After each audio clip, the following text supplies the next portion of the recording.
This is how to know if an Airbnb will be profitable. That way you don't pick up the wrong property. And to teach you this, I'm going to teach you two topics at the same time: market research and pricing strategy. By combining both, it's like having X-ray vision on the Airbnb platform. So first off, market research. Let's have a conversation about that.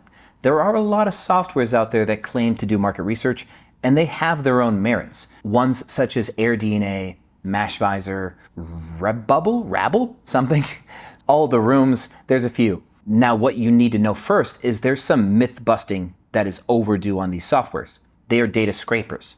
What they do is they access the same data that you can access for free, and they show it to you in insightful ways. And the ways that these companies want to make money is by finding ways to show you this data in a way that can give you a good way to interpret that data. And as much as they try, they will fall short in some areas because you still need to understand how this world works to interpret the data that they show you. There's always going to be that barrier to entry, that learning curve. And I'm going to help you understand that learning curve in this video. In addition, I'm going to show you that you can find the same data that AirDNA gives, or Mashvisor, or All the Rooms, or whoever. You can access this stuff too. It just takes a little bit more time. So to save time, you can spend money. To save money, you can spend time. Let's get into the video. First, how to check Airbnb occupancy rate. I'm going to show you the easy way, and I'm going to show you the hard way.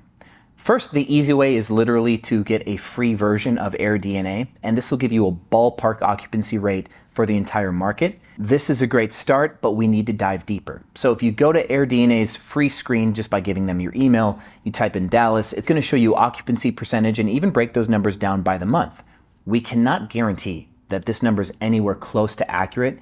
The way I teach my students to use AirDNA is more relative data, like the difference between the high months and the low months, not the exact number. But again, that's just for my students. Now here's how you can get a specific unit's occupancy. We're going to go to the Airbnb platform. Let's go to Dallas again. What I want you to do for this example is pick a property that is representative of the type of market research you want to do. Let's say you're trying to buy a property and you want to buy a property that's in a certain neighborhood, certain size, has certain amenities. You're going to do competitor analysis now by looking at individual listings one at a time. Now, the cool thing about this is you can see their calendar, all their future available dates. Now, when you click on that calendar, you're going to see that there are dates crossed off, arbitrarily, some next week, a few weeks from now, a couple months from now. These are bookings. They're most always bookings. And if you want to be safe to make sure that they are bookings, you can go to the host profile and make sure that they have multiple properties. Any host that has multiple properties is likely full-time listing all of their properties. Another way that you can make sure that this is a full-time listing is check the reviews for that listing. Those reviews, if you see 3 or 4 reviews per month for the last 4 or 5 or 6 months, that means this property is full-time on Airbnb. So anytime that those dates are crossed out, you can be sure that those are bookings. Here's the part that you'll need to understand though. A calendar that is 25 or 50% booked in advance is going to be way closer to 100% booked in hindsight. What I mean is, those open dates that you see over the next 60 days, there's still a chance for those to get booked. If there's an opening for tomorrow, somebody could still book tomorrow. That date might get sold off. What we want to do is confirm how frequently this listing gets booked. Having future bookings is a good sign, but then go back to the reviews and count the number of reviews per month. If you see 3 or 4 or 5 reviews each month for the last 4, 5, or 6 months, that means that calendar's pretty full. The average length of stay on Airbnb is 4 to 6 days, and the average number of people that leave reviews is 7 out of 10. So you can use that math and come up with a custom equation to calculate how many total days somebody's been booked for based on their reviews. Now again, if you want to be safe, you want to make sure that their bookings are actually 4 to 6 days long, you can go to their future calendar and see how long the reservations in their future are. You can basically extrapolate that their future reservations are probably the same length as their past reservations, and you can start to piece together the math. You might see that a listing only has 2-day stays on the weekends.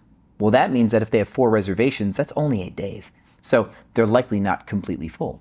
But if you see that they're also booking a couple weekdays along with weekends, and you're seeing that they have 5 reservations per month, and those reservations do look like they're an average of 4 days long, I like to believe that for every 5 reviews left, there's probably 7 reservations. 7 times 4 is 28. That is over 90% occupied. Now you might say to yourself, well, this isn't completely accurate. I'm not comfortable with this data. Well, let's back up and look at AirDNA again. That is the average occupancy for the entire market. That includes property owners that charge way too much money and don't ever fill up their calendar, people who undercharge and get 100% booked for very small prices, people who block their calendar even though they're listing it as instant book, which is falsifying the availability of the calendar, because if a listing's on Instant Book, you would assume that 100% of those dates can be booked, but then people block 3 or 4 months off for personal use. These are all things that lead AirDNA's data to be imperfect. There is no way to get a 100% perfect account of a listing's occupancy unless that listing is connected to a software that tracks its calendar, which is more like something like Wheelhouse. Now here is a curveball for that. As AirDNA adds features that get hosts to connect their listings to AirDNA, there will be specific listings that they can tell exactly what occupancy they are. But what they need to do is get hosts to dock into AirDNA to get, pricing recommendations similar to Wheelhouse or PriceLabs, and then scrape that person's past calendar to see how many bookings they actually had. So AirDNA does have a shot at getting accurate information. It's just not perfect now, and I don't foresee it to be perfect anytime soon. So next, the Airbnb arbitrage calculator is what we can call this. Now, you can also use it as an owner. Remember, as we calculate both sides for an owner, how much a rental property will make and how much a short-term rental will make, those are 2 phases of market research. You need to know how to separate this, because anytime that you do market research on a house, appreciation, debt pay down, all the neighborhood stuff, the fact that it's a short-term rental has nothing to do with that.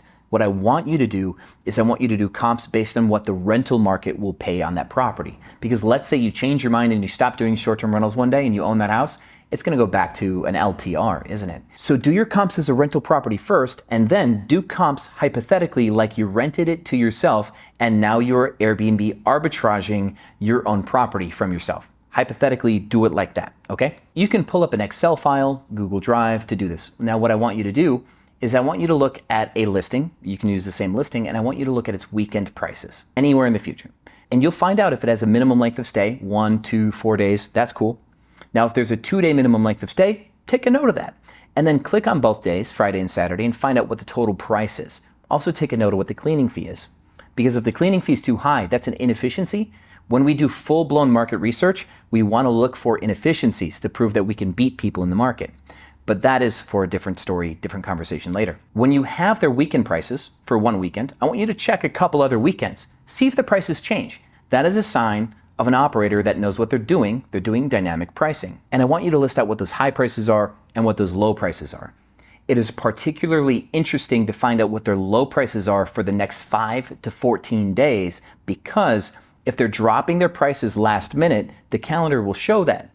And that means that they know what it takes to get 100% booked. Anybody who's pricing down for last minute stays knows how to meet the market, and they're doing it right.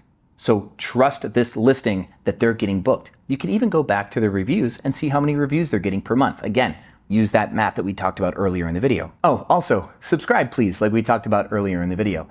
More to come, let's go. Repeat this process for weekdays. Find out what their average weekday price is, if there's higher ones, if there's lower ones. Now you have weekday prices, weekend prices in your little Google sheet here. Next, find out how many bookings they have for the next few months. Look for the grayed out sections of their calendar, and I want you to use what you can see on the calendar to guess what the prices are of the book days that you can no longer see. If you're seeing that people's weekends are getting booked far in advance, you can assume that whatever they're charging per weekend is getting booked, and you can trust that price. Same thing for weekdays. If people are booking more than a month in advance for weekdays or weekends, that means that that price is meeting the market well, and they're going to get booked. Then if you see that their prices are dropping to fill the last minute dates on that listing, then you know that they're able to get the rest of their calendar booked at a lower price. What I want you to do next is I want you to add up all the number of weekend dates that you feel they can get at that current price based on how well you think they are meeting the market. Then also calculate how many weekdays you think they're going to get booked at their current listed prices for that regular price, not the dropped ones, and make a total of all their full price bookings. Those full prices may look like $200 per night on the weekdays and $500 per night on the weekends. You might say that all 8 weekend days are going to get booked at $500. That's automatically $4,000 in revenue.